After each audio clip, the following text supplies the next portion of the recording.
अस्सलाम वालेकुम जी। हाफिज़ मोहम्मद इमरान ज़ोर का जोर देखने वालों को खुश आमदीद कहता है। पाकिस्तान क्रिकेट बोर्ड के chief operating officer Syed Sumair Ahmed साहब, पाकिस्तान क्रिकेट बोर्ड के चेयरमैन के adviser Aamir Mir, Pakistan cricket board में डोमेस्टिक के GM है ग़ालिबन जनाब जुनैद ज़िया, और विमेन विंग की नुमाइंदगी करने के लिए राफ़िया साहबा भी वहाँ पर मौजूद थी। अभी कुछ देर पहले प्रेस कॉन्फ्रेंस की है पाकिस्तान क्रिकेट बोर्ड ने, और एक सब्ज़बाग दिखाया गया है कि मुल्क भर में एक मुल्कगीर टैलेंट हंट प्रोग्राम शुरू करने जा रहा है पाकिस्तान क्रिकेट बोर्ड।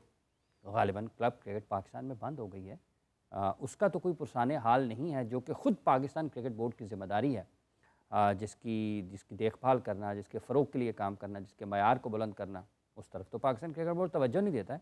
ये किस तरफ चल पड़े हैं? ये है फैंसी काम, जो ख़बरें बनती हैं, जो डिजिटल पर काम होता है, उससे लोग आपकी तवज्जो हासिल, आप लोगों की तवज्जो हासिल करने की कोशिश करते हैं। इस पर भी बात करेंगे। फिर साथ ही साथ उन्होंने भारत और ICC का जिक्र किया है, उस पर भी गुफ्तगू रहेगी। पाकिस्तान क्रिकेट टीम ने तीसरा T20 मैच इस सीरीज़ का 5 मैचों की, जिसमें 2 नाकामियों के बाद पहली कामयाबी हासिल की है, उस पर क्या असर पड़ सकता है। फिर साथ ही साथ एहसामुल हक, जो कि पाकिस्तान टेनिस फेडरेशन के सदर भी हैं और टेनिस खेल भी रहे हैं, उन्होंने अपने पुराने और देरीना साथी हमदम देरीना अकील ख़ान के साथ मिलकर तुर्की में एक टूर्नामेंट भी जीता है। उस पर भी गुफ्तगू करेंगे। क्रिकेट एनालिस्ट जनाब क्रिकेट कमेंटेटर राजा सदर खान साहब हमारे साथ मौजूद हैं। खान साहब अस्सलाम वालेकुम। वालेकुम हाफिज़ इमरान साहब, बहुत बहुत शुक्रिया। कोई टैलेंट हंट का प्रोग्राम शुरू हो रहा है, पाकिस्तान क्रिकेट बोर्ड उसको कर रहा है, और हमारे साथ इस वक्त मौजूद हैं प्रोग्राम में senior sports journalist Abdul Majid Bhatti साहब। भट्टी साहब अस्सलाम वालेकुम। जी वालेकुम अस्सलाम। राजा साहब अस्सलाम वालेकुम। वासलाम जनाब, हजूर खैरियत से हैं जी। अल्हम्दुलिल्लाह ठीक ठाक। Talent hunt programme, talent hunt जो एक मुस्तकिल प्रोसेस है, इसको 20-30 साल के बाद नहीं होना चाहिए। जो पहला कारगर और बड़ा शानदार एक टैलेंट हंट था, वो फजल महमूद साहब ने किया था, और उसके अलावा भी 1-2 मरतबा ये अटैम्प्ट हुई हैं। लेकिन ये कंटिन्यूस प्रोसेस टैलेंट को हंट करना, वैसे ये जो हमारा सदर दफ्तर है क्रिकेट बोर्ड का, इसके ढंग निराले हैं।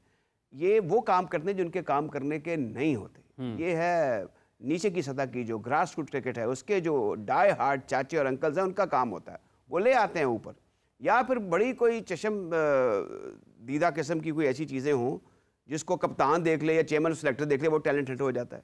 लेकिन अब क्रिकेट बोर्ड के अंडर देयर एम्ब्रेला इसको मुल्कगीर की सतह पर चलाना, कौन चलाएगा, कौन लोग आएंगे, क्या रखा जाएगा, बगैर किसी प्रोसेस के आप रॉ टैलेंट को ले आएंगे, इनको कहाँ खपाएंगे, that meant to be seen. अभी आपने देख ही लिया है हसन नवाज के सिलसिले में कि वो भी एक लैया से उठे और फिर कहाँ से कहाँ चलेगा, फिर 100 कर दिया उन्होंने। तो इसी किस्म का टैलेंट अगर ये तलाश करने की कोशिश करें, मेरे ख्याल में ये फी ज़माना मुझे लगता है ये कोई इतनी एफर्ट कामयाब होने वाली नहीं। अल्लाह करे कि कामयाब हो। असल में ना काफ़ी साल पहले एक स्कूल क्रिकेट का टूर्नामेंट ख्वाजा नदीम साहब के साथ मिलकर करवाया था जुनैद ज़िया साहब ने। उन्होंने पूरे पाकिस्तान क्रिकेट बोर्ड को ना स्कूल क्रिकेट पर ही लगा दिया। अब ये मुझे बताएं, school cricket, university cricket, college cricket, club cricket, इसको भी क्रिकेट बोर्ड ने अपने उसमें कर लिया। अब एक बड़े गौर से मेरी बात ये भी सुन लीजिए आप, उस दिन प्रेस कॉन्फ्रेंस हुई, जो पहली प्रेस कॉन्फ्रेंस आज ही जिसका आप जिक्र कर रहे हैं, वो थी आमिर मीर साहब की, और जो CFO साहब हैं उनकी। उसमें ये इसी तरफ इससे इनडायरेक्टली बात है कि आमिर मीर साहब ने कहा कि हमारे पास 3 अरब रुपए हमने कमा लिए हैं। 3 अरब रुपए कमा लिए आपने। तो जब 2003 में इंडिया की टीम यहाँ पर आई थी, 4 में 2005 में भी आई थी, 3-4 में भी आई थी, 4 में और 6 में, तो वहाँ पर 3 अरब रुपया उस सीरीज में कमाया, जो बायलैटरल सीरीज। एक बात होगी, CFO साहब ने फरमाया कि we are the 3rd richest board in the world. ये इसलिए हैं कि ये सारे वसाइल पर, इनके ये वसाइल क्रिकेट बोर्ड के नहीं हैं, ये कराची, लाहौर, इस्लामाबाद और मुल्तान के वसाइल हैं जो ये नहीं देते।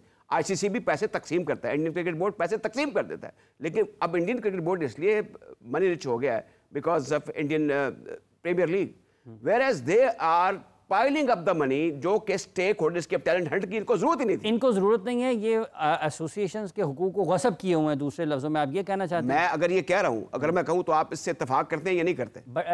राजा साहब ये कह रहे हैं कि पाकिस्तान क्रिकेट बोर्ड का ये काम नहीं है और इसके ढंग निराले हैं। भट्टी साहब ये चंद घंटों में 2 प्रेस कॉन्फ्रेंस किए हैं पाकिस्तान क्रिकेट बोर्ड में, एक CFO, फिर ICO और भी आला ओहदेदारान। आपको लगता है कुछ दबाव है पाकिस्तान क्रिकेट बोर्ड पर, और क्या वाकईतन दुरुस्त समत में काम कर रहे हैं? ये जो टैलेंट हंट वाला भी एक आज उन्होंने एक नया मंसूबा सामने रखा है। देखिए, अभी से हाफिज साहब ये कह देना कि इनकी नीयत खराब है, ये शायद इस स्कीम को आगे लेके नहीं जाएंगे, आपको याद होगा, थोड़े दिन पुरानी बात है, बहुत पुरानी बात नहीं है, रमीज राजा साहब जब पीसीबी के चेयरमैन थे, उन्होंने भी पाथवे का एक प्रोजेक्ट एक मल्टीनेशनल कंपनी के साथ शुरू किया था। वो प्रोजेक्ट कहाँ गया उसका हमें नहीं पता चला। जूनियर लीग रमीज राजा के दौर में शुरू हुई, शहरयार खान साहब के दौर में भी स्कूल और कॉलेजेस क्रिकेट पे काम करने की बातें हुई, कुछ थोड़ा बहुत काम भी हुआ, लेकिन वो भी फिर बातें पुरानी हो गई। इससे पहले जो फजल महमूद के टैलेंट हंट की बात की राजा असद साहब ने, खान मोहम्मद साहब ने भी एक फास्ट बॉलर्स का कैंप लगाया था, मुझे याद है मिड 80s में, जिसमें वसीम अकरम वगैरह थे, जिसमें एक अतीक उर रहमान बहुत तेज बॉलर होता था। उसका ऐसा खान मोहम्मद साहब ने एक्शन चेंज कराया कि अतीक उर रहमान की क्रिकेट ही खत्म हो गई। तो मेरे ख्याल में इस वक्त जो सबसे बड़ा फ्रॉड है पाकिस्तान क्रिकेट में राजा साहब और हाफिज इमरान साहब, वो एज की जो वेरिफिकेशन है। हमारे दोस्त हैं जुनेद जिया, हमारे जनरल तौकीर जिया साहब के साहबजादे हैं।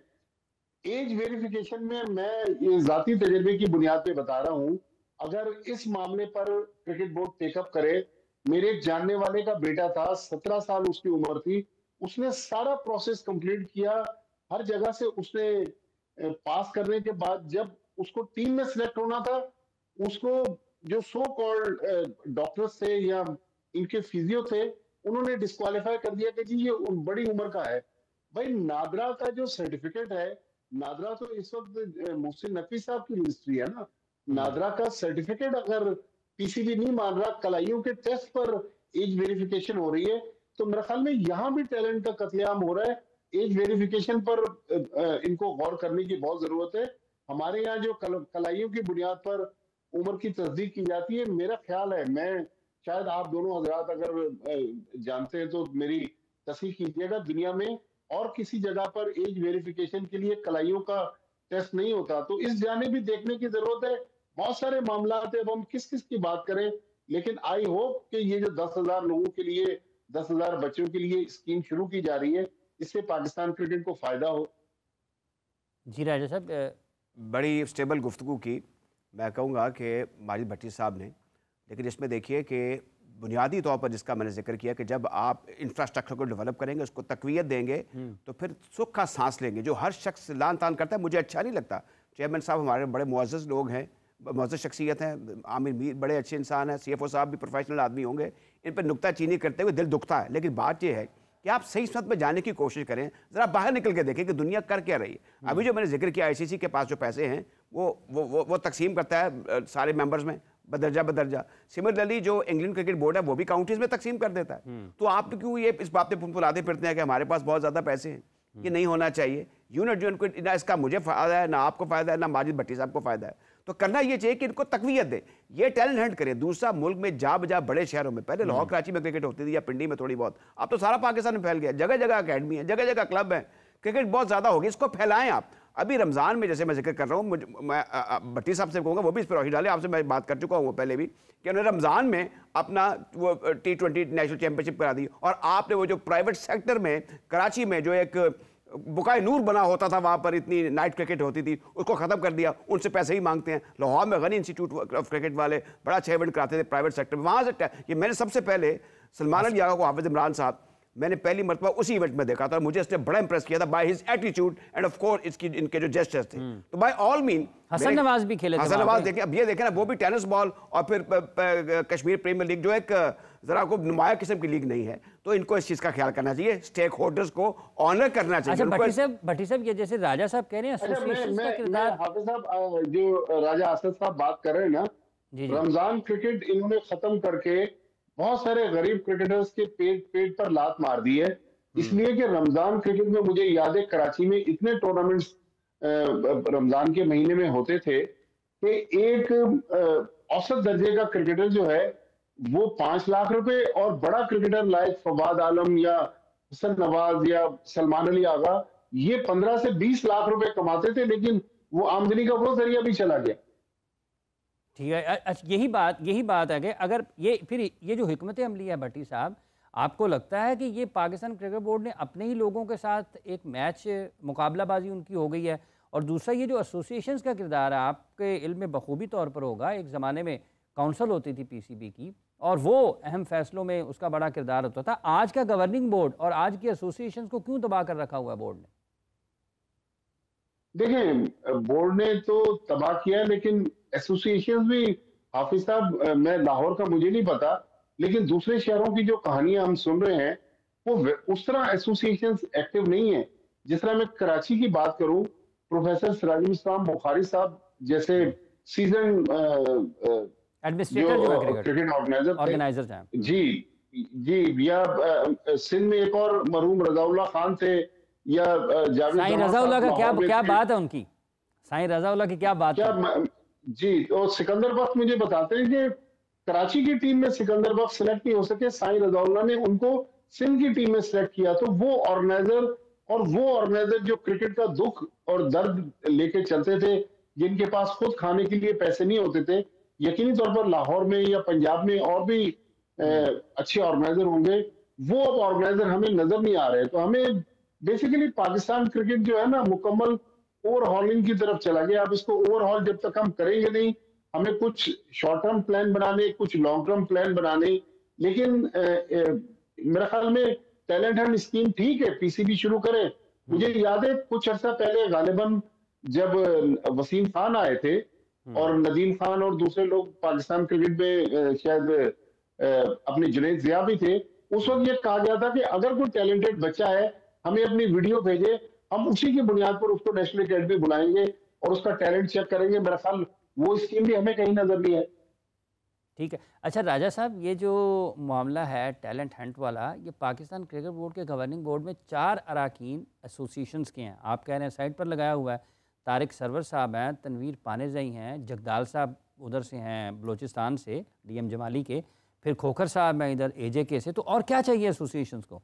होता ये है, मैं हाफिज साहब इंतहाई अदब के साथ मैं आपका 30 सेकंड लूंगा कि चैंपियंस ट्रॉफी से पहले जो एक बोर्ड ऑफ गवर्नर्स की मीटिंग हुई ना, उसमें कुछ बोर्ड ऑफ गवर्नर्स के जो अरकान थे वो सिर्फ ये इस चीज के ख्वाहिशमंद थे कि चेयरमैन साहब उनको दुबई भेज दें चैंपियंस ट्रॉफी के पाकिस्तान इंडिया मैच के लिए। अच्छा जी, वैसे ये जो है ना, ये खबरें बड़ी पुरानी हैं। मेरे हम नफस मेरे हम नशी मेरे गम का किस्सा तवील है। इसमें इस्माइल कुरैशी साहब भी हैं और इसमें चीफ सेक्रेटरी पंजाब भी हैं जो बड़े मुअज़्ज़ज़ीन हैं। इनमें अल्लाह ना करे हम किसी इदारे की या किसी इदारे के सरबराह की हम उनकी शान में गुस्ताखी करें। बड़े हमें मिलते भी हैं, हम उनको सलाम भी पेश करते हैं, लेकिन कहने का मतलब ये है कि जहाँ नादा सजदे में गिरे जब वक्त क़याम आया, करना ये चाहिए कि जहाँ स्टांस लेना हो वहाँ पे कहे कि जनाब चेयरमैन साहब जो आप बात कर रहे हैं वो भी दुरुस्त है, लेकिन जो बात मैं करने लगा वो भी दुरुस्त है।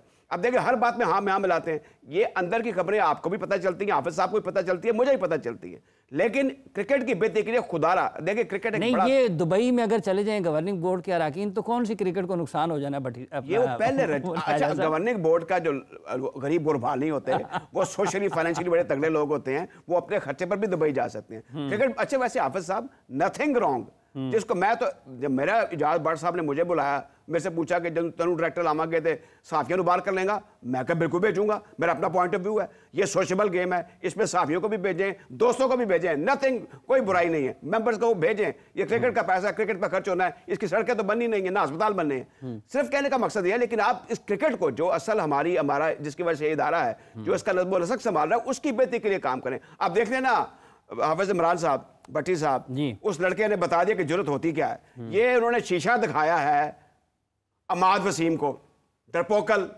और दिमाग भी पता नहीं क्या क्या मनफियत है, और फिर बाबर आजम को भी और रिजवान को भी, कि किस तरह आपने अटैक करना है। ये दिलेराना खेल है। तो मेरे ख्याल में जो एडमिनिस्ट्रेटर है इनको भी थोड़ी दिलेरी दिखानी हुई। और मैं नहीं कहता कि लड़ना शुरू कर दें या चेयरमैन साहब की शान में गुस्ताखी करें या क्रिकेट बोर्ड के लोगों से या उनके जो अफसरान हैं उनसे तू तड़ा करें, नॉट एट ऑल, मिलकर चलें। लेकिन खुदारा जब भी पाकिस्तान क्रिकेट की बेहतरी की बात होती है तो एक मुदब्बराना आप जरूर मज़ाहमत करें, जिसका जिक्र अभी हाफिज साहब कर रहे थे। और एक और बात बड़ी इंपॉर्टेंट है जो हमें करनी चाहिए, आप इस पर रोशनी डाल दीजिए।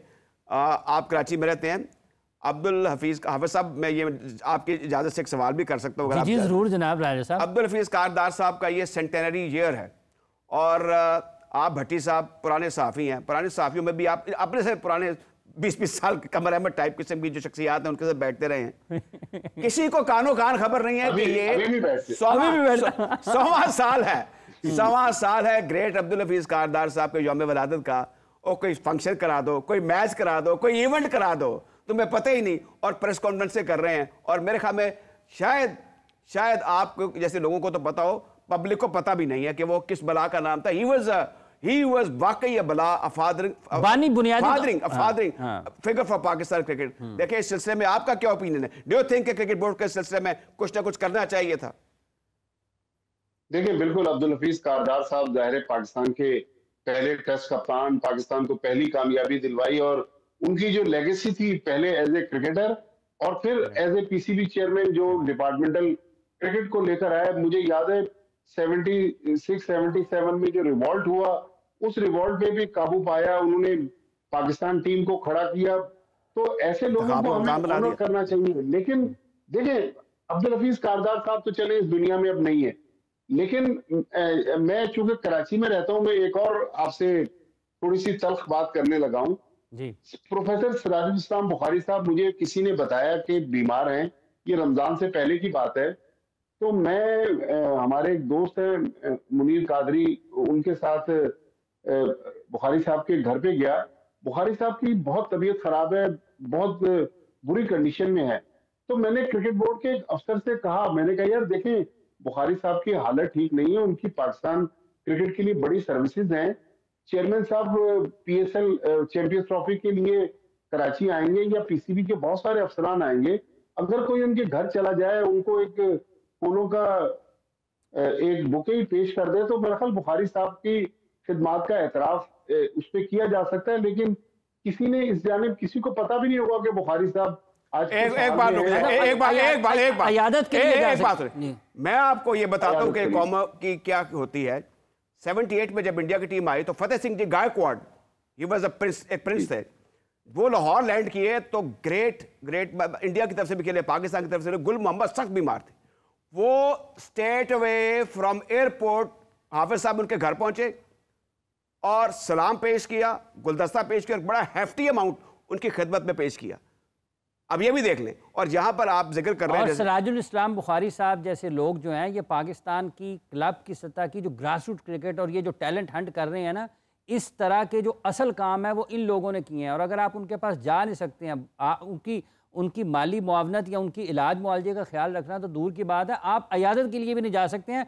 फजल महमूद साहब का जब जनाजा हुआ था ना, तो उसका भी राजा साहब आपको पता होगा कि किस हालत में पाकिस्तान क्रिकेट बोर्ड की तरफ से वहां पर कोई भी नहीं था। और यूनुस अहमद सईद अहमद साहब वगैरह आ रहे हाँ ठीक है, तो वो उन्होंने ये पाकिस्तान की एक जो बड़े लोग जब ओहदों पर होते हैं, वो उनकी तरफ से एक जो नज़रअंदाज करने वाली हिकमत अमली है, ये लोगों को आगे वैसा बनने से रोकने की तरफ लेकर जाती है। अगर आप अपने इन लोगों को उनका ख्याल रखते हैं, उनकी अयादत करते हैं, मुश्किल वक्त में उनके साथ खड़े होते हैं, तो इसका मतलब है आप और लोगों को तरगीब दे रहे हैं। अच्छा राजा साहब, बात यह कि पाकिस्तान पहला मैच हारा, दूसरा हारा, तीसरा पाकिस्तान ने जीता।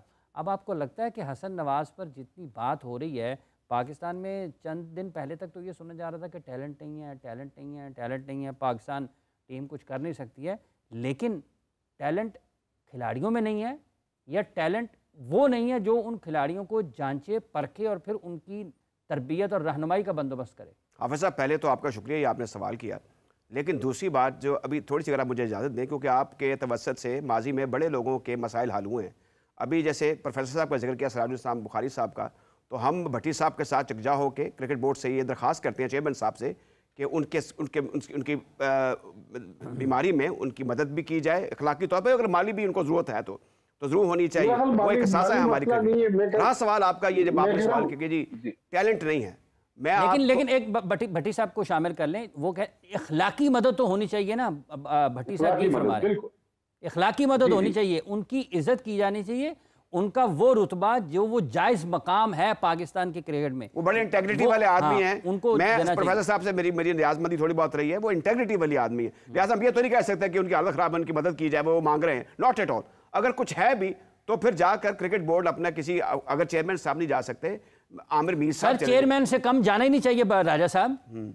ये बात ठीक है। चेयरमैन से कम किसी को जाने नहीं चाहिए। मेरे ख्याल में वो तो एक शख्स ने अगर आपकी 4-5 दहाइयां खेल के मैदानों में गुजार दी हैं तो चेयरमैन का कोई रुतबा उससे कम तो नहीं है, वो बहुत बड़ा है। चेयरमैन और आ सकते हैं, सराजुल इस्लाम बुखारी आपको और नहीं मिलेगा कराची में। चेयरमैन से कम किसी को नहीं जाना चाहिए जी। आप जारी अच्छा, अब ये इसमें एक और चीज़ है।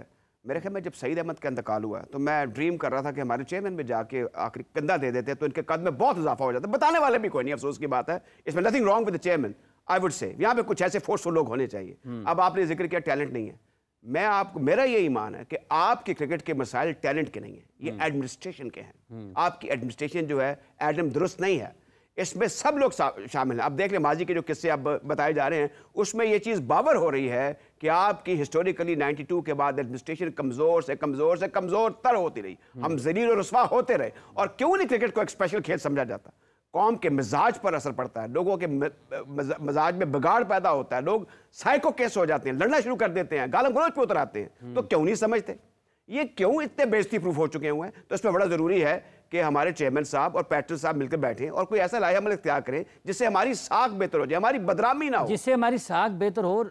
ये जो तनकीद है भट्टी साहब, अब पाकिस्तान क्रिकेट बोर्ड पर एक दौर में तो 3 लाइनों की खबर लगती थी तो कुर्सियां हिल जाती थी। आज आपको लगता है टेलीविज़न चैनल्स पर प्रोग्राम्स होते हैं, अखबारात में लिखा जाता है, डिजिटल पर वीलॉग्स होते हैं, वीडियोस आती हैं, पाकिस्तान क्रिकेट बोर्ड पर कोई असर नहीं पड़ता? देखिए, असर तो पड़ता है। ये जो प्रेस कॉन्फ्रेंसेस हो रही हैं या आके मीडिया में मौखिक बयान किया जा रहा है, ये मीडिया का प्रेशर ही है। लेकिन जाहिर है वो प्रेशर मुझे आज भी याद है। एक बार चिश्ती मुजाहिद साहब कह रहे थे कि यार मुनीर हुसैन मुझे अक्सर कहा करते थे कि यार फला बंदा आधे कॉलम की मार है, फला बंदा एक कॉलम की मार है। तो मुझे समझ नहीं आया यार ये कॉलम्स की क्या बात करते हैं। कहने जब मैं पाकिस्तान क्रिकेट बोर्ड में आया as a chief executive officer, फिर मुझे पता चला कि कॉलम की क्या अहमियत है। तो मैं, आप और राजा असद साहब तो प्रिंट मीडिया से हमारा ताल्लुक था, फिर हम इलेक्ट्रॉनिक और डिजिटल मीडिया पे आए। लेकिन मेरे ख्याल में तनकीद बराए इस्लाह होनी चाहिए। लेकिन हाफिज साहब, हमारे कुछ दोस्त मीडिया के हमारे जो साथी हैं, इंतहाई अदब के साथ, कि शायद वो मेरी इस गुफ्तगू को सुन के नाराज हो जाएं, वो बाज दफा जो मजासराई कर रहे होते हैं, तो मेरा ख्याल थोड़ा सा उनको भी अपनी अदाओं पर गौर करना चाहिए कि ये एज ए जर्नलिस्ट हमारी लेगेसी रही नहीं है। अच्छा, एक बड़ी दिलचस्प बात की है अभी मुनीर हुसैन साहब का जिक्र हुआ है। मैंने एक मरतबा फ़ोन कर दिया ग्रेट अब्दुल हफीज़ कारदार साहब को। वो सीधे मुंह वैसे किसी से बात नहीं करते थे। मैंने टेलीफोन पर लंबी बात की कि मैं आपका इंटरव्यू करना चाहता हूँ, उन्होंने मुनीर हुसैन साहब के मुतालिक बातें शुरू कर दी। ये जो आपने बात की भट्टी साहब, इसका मतलब है कि ग्रेट अब्दुल हफीज़ कारदार साहब जो थे वो भी पनाह मांगते थे जो बातें उन्होंने की जनाब मुनीर हुसैन साहब से। और मुनीर हुसैन साहब वाकई एक बड़े, आप ऐसी बातें करते हैं कि हर बात में से एक दास्तान निकल आती है। तो बहरहाल आप ठीक कह रहे हैं कि जो प्रिंट मीडिया था पहले और अब इलेक्ट्रॉनिक मीडिया जो है, अगर वो बात सही सब में करे तो इसमें कोई आप दूसरी राय नहीं कह सकते कि जो इदारा है, जो कॉज है, जो बेहतरी है, उसमें हैरत अंगेज तब्दीलियां आ जाती हैं, बड़े बड़े बुर्ज उलट जाते हैं और हमें हैरत अंगेज तब्दीलियां आती हैं उसमें। भट्टी साहब, अभी जो सैयद सुमैर साहब ने, पाकिस्तान क्रिकेट बोर्ड के COO, उन्होंने वजाहत दी है अपनी उस इवेंट की, उस तकरीब की, ICC की चैम्पियंस ट्रॉफी के फाइनल की, जिसमें वो दुबई में मौजूद थे, लेकिन उनको ICC ने इजाज़त नहीं दी या उनको मदऊ नहीं किया गया उस इख्तितामी तकरीब में। एक जवाब ICC ने दिया है, उससे पाकिस्तान क्रिकेट बोर्ड मुतमईन नहीं है, दोबारा जवाब मांगा गया है। आप इस साल, और उन्होंने नाम नहीं लिया, लेकिन कहने का मकसद उनका यही है कि BCCI कुछ इस तरीके से काम कर रहा है कि शायद पाकिस्तान के रास्ते में या पाकिस्तान क्रिकेट बोर्ड के रास्ते में रुकावटें खड़ी की जा रही हैं। आप इस वजाहत को और इस सारे वाक़े को किस तरीके से देखते हैं, जब ये उनकी तरफ से बाज़ाब्ता तौर पर वो बोल गए हैं? तो देखिए, इसमें तो कोई शक नहीं है कि जो भारत का एंटी पाकिस्तानी बयानिया है, वो तो हर फ्रंट पे कोशिश करते हैं कि पाकिस्तान को नीचा दिखाएं। लेकिन मेरा एक सवाल हाफिज साहब, अगर अगले कुछ दिनों में फिर कोई प्रेस कॉन्फ्रेंस हो जाए और आप यहाँ राजा असद साहब वहां मौजूद हों, तो ये PCB से जरूर सवाल करें कि क्या आपने फाइनल से पहले या फाइनल शुरू होने से पहले ICC को कन्वे कर दिया था कि मोहसिन नकवी साहब आज अवेलेबल नहीं है क्लोजिंग सेरेमनी के लिए, तो मोहसिन नकवी साहब की जगह सुमैर साहब जो हैं वो पाकिस्तान को रिप्रेजेंट करेंगे? ये मुझे इस सवाल का जवाब चाहिए। लेकिन जाहिर है इंडिया जो है वो पाकिस्तान दुश्मनी में तो बहुत आगे जा रहा है, लेकिन देखें इंडिया में बाज अच्छी चीजें भी हो रही हैं। अब आज से इंडिया में आईपीएल शुरू हो रहा है। आईपीएल में उन्होंने क्या किया कि कोविड के दिनों में वो जो गेंद पर थूक लगाने का जो एक सिलसिला था, उस पर कानून बनाया आईसीसी ने था। पाबंदी लगा दी थी। लेकिन आईपीएल में बीसीसीआई ने उसको शुरू कर दिया दोबारा से। कल मेरी राशिद लतीफ से भी बात हुई, सिकंदर बख्श से भी बात हुई, और लोगों से भी जो बात हुई, तो वो सब लोग इसकी तारीफ कर रहे हैं। क्या ही अच्छा हो। आज मैंने नसीम शाह का भी बयान पढ़ा, उसमें अपने जो वसीम जूनियर है वो भी उसकी तारीफ कर रहे थे कि ये अच्छा सिलसिला है, आईसीसी को भी शुरू करना चाहिए। तो ये वो क्रिकेटिंग मामलात हैं जिन पर पाकिस्तान को गौर करना चाहिए। मैं ये नहीं कह रहा कि इसी कानून को पीसीबी बहाल कर दे, लेकिन क्रिकेटिंग फ्रंट पर भी हमने कुछ अच्छे फैसले करने हैं जिससे हमारी क्रिकेट मजीद पुरकशिश हो। ठीक है, आपका बहुत बहुत शुक्रिया भट्टी साहब, आपने अपना वक्त दिया और अपनी कीमती राय हमारे देखने वालों तक पहुंचाई। आपसे आने वाले दिनों में भी बातचीत होती रहे। कीमती वक्त का बहुत बहुत शुक्रिया। राजा साहब, जब हम अब बात कर रहे हैं क्रिकेट की, एहसामुल हक पाकिस्तान टेनिस फेडरेशन के सदर भी हैं, खेल भी रहे हैं।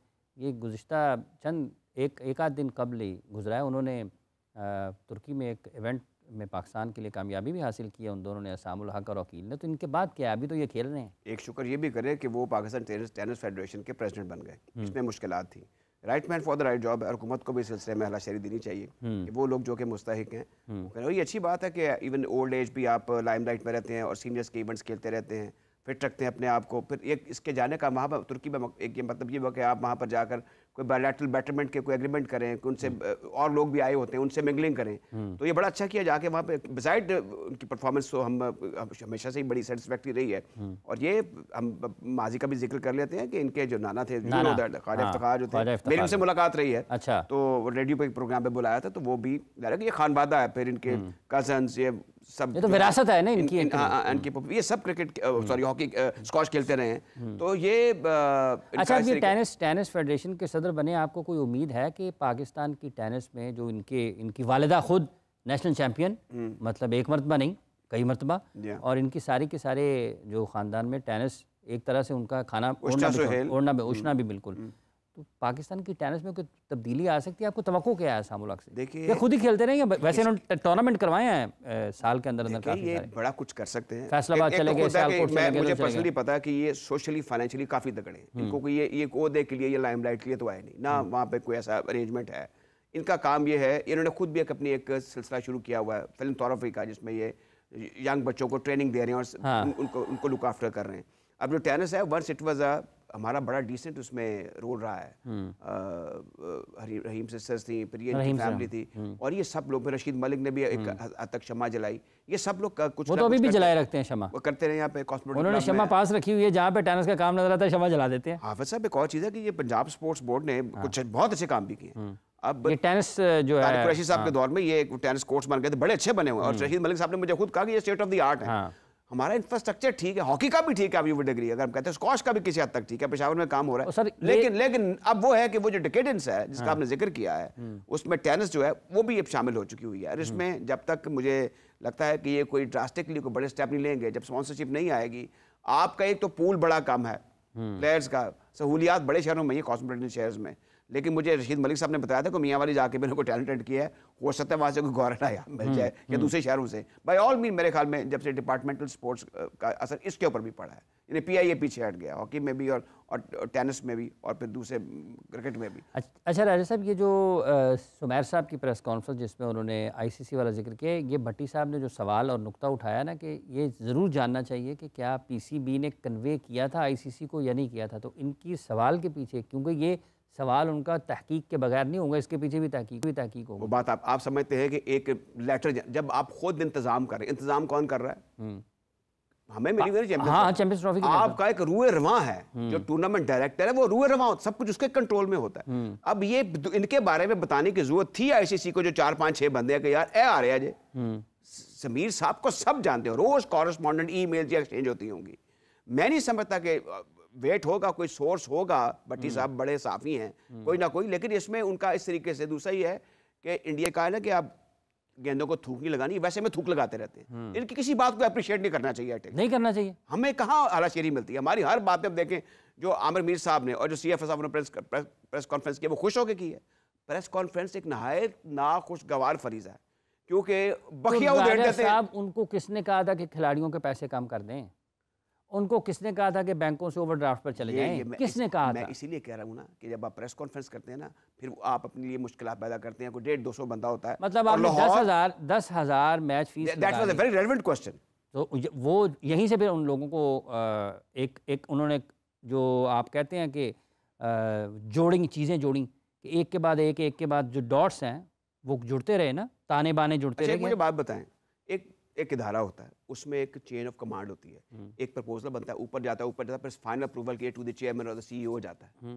मुझे ये समझ में नहीं आ रहा कि ये चेयरमैन साहब के पहले नहीं गया था कि हम कट लगाने लगे हैं। ये गदर मच जाए, बड़ा फैसला हो ही नहीं सकता उनके मन से। नहीं, फिर ये कैसे कहा चेयरमैन साहब ने इसको? और 16 रीजन्स की 18 टीमें हैं और 18 टीमों का कोचिंग स्टाफ है। ये इसका मतलब ये कि सैकड़ों लोगों का फैसला है ना, ये एक शख्स का तो फैसला नहीं है, इससे सैकड़ों लोगों ने मुतासर होना है। अब वैसे एक बड़ा इशू है, लेकिन जैसे अब आप फुल टाइम एंकर हैं और आज से नहीं है, 15 साल 20 साल से, उसको फिर सीनियर कहते हैं। जब आपसे कोई बात, मैं नहीं कह रहा कि रोज़ आपको कोई फ़ोन करके बताए, लेकिन जो मीडिया का जो भी उनके लोग हैं, उनको चाहिए कि ये आप बात कर रहे थे, राजा साहब, भट्टी साहब बात कर रहे थे, बात ऐसे नहीं, हमारी भी ज़रा सुन लें बात, आपको बता दें, तो आप खुश भी होंगे, आप एजुकेट भी हो जाएंगे, हमें भी बाद में कोई राहत मिल जाएगी। हमको खुश होकर तो उनके ऊपर वो ये काम नहीं, वो ये काम करते हैं, लेकिन वो जो बात कर रहे होती हैं उनको नहीं कहते, वो उनके दोस्तों को कह देते हैं कि यार देखो ना, जरा कहो कुछ। आपने देख लिया ना, during the process of the champions trophy, पूरा जो इंडिया का मीडिया था, उसमें से जो अक्सर था, जो फोरमोस्ट था, जो मेन स्ट्रीम का था, उसको BCCI खबरें लीक करता था। उनको पहले से बता देते थे कि ये होने जा रहा है। वो डरे भी हुए थे बीच में। I tell you, India was bound to come to Pakistan. ये क्या बात कर रहे हैं? मैं आपको बता रहा हूँ, ये बात तय थी कि जब कुछ ना हुआ तो भेज देंगे टीम को, क्योंकि वजह बनती कोई नहीं थी। ग्लोबल क्रिकेट में उनकी से कोई नहीं रही। अब आपने देख लिया कि चैंपियंस ट्रॉफी के बाद से क्यों नहीं रही सारी, वो भट्टी साहब कह रहे हैं सारी बातें उनकी मान रहे हैं। नहीं, वो मानने, अब देखें बार बार वो ट्रम्पट ब्लो करते हैं पैसे की, लेकिन आप मुझे बताएं कि वेस्ट इंडीज़ हो, ऑस्ट्रेलिया हो, इंग्लैंड हो, उनके प्लेयर्स ने कहा नहीं कि दुबई में इंडिया को फैसिलिटी नहीं, लेकिन हो सकता है वो पाकिस्तान को आगे जाके नुकसान हो जाए। वो 2026 वाला जो है कि वो कहीं नहीं, देखें ट्रैवलिंग इतनी क्या करें, एक ही जगह पर आ जाएं। नहीं, वो अब ऐसे नहीं होगा। इंडिया को तो कर दिया ना, इंडिया एज अ फोर्स, लेकिन ये नहीं कि अगर पाकिस्तान वहाँ पर जाएगा तो पाकिस्तान को कहेंगे नहीं, पाकिस्तान को इनको भी ऐसे करना चाहिए।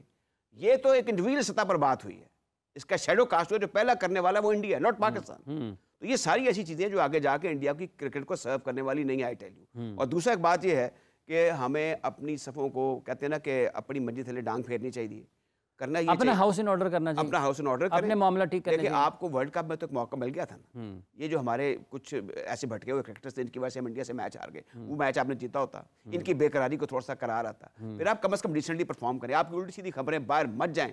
आप क्या कर रहे हैं, यानी ग्रुप्स में टीमों के बारे में बात, ये मैं सोचता हूँ हाफिज़ साहब, ये मुमकिन है कि टीम पाकिस्तान की हो और प्लेयर्स जो हैं वो टुकड़ियों में बटे हुए हैं? Not at all. लेकिन इसके शवाहिद मौजूद हैं, ये इन चीज़ों को तकवीयत देते हैं कि ऐसे हो रहा है। बाज़ प्लेयर्स के बारे में जो फोर्स एंड री इनफोर्स हो रहे हैं, उनके बारे में यकीनी तौर पर यह बात कही जा सकती है कि इनके लिए कोई ना कोई ऐसा नरम गोशा जरूर है मैनेजमेंट के अंदर, जो ये बार बार आ जाते हैं। तो अब इन चीज़ों का ख्याल रखना चाहिए और इसको क्रिकेट को एक बड़ा स्पेशल खेल समझना चाहिए। इसको एक ख़ास दर्जा, ख़ास मकाम पाकिस्तान के लोगों के दिलों में है, और जो इसके मुंतज़मीन हैं उनको भी ये समझना चाहिए कि ये खेल, जिस तरीके से आपने कहा शुरू में कि ये लोगों के जज्बात पर असरअंदाज होता है, जैसे कल पाकिस्तान ने फतह हासिल की तो लोगों के जज्बात बदले, लोगों के चेहरों पर खुशियाँ आई, होने खबर आई है खिज़र से हटा पाई है।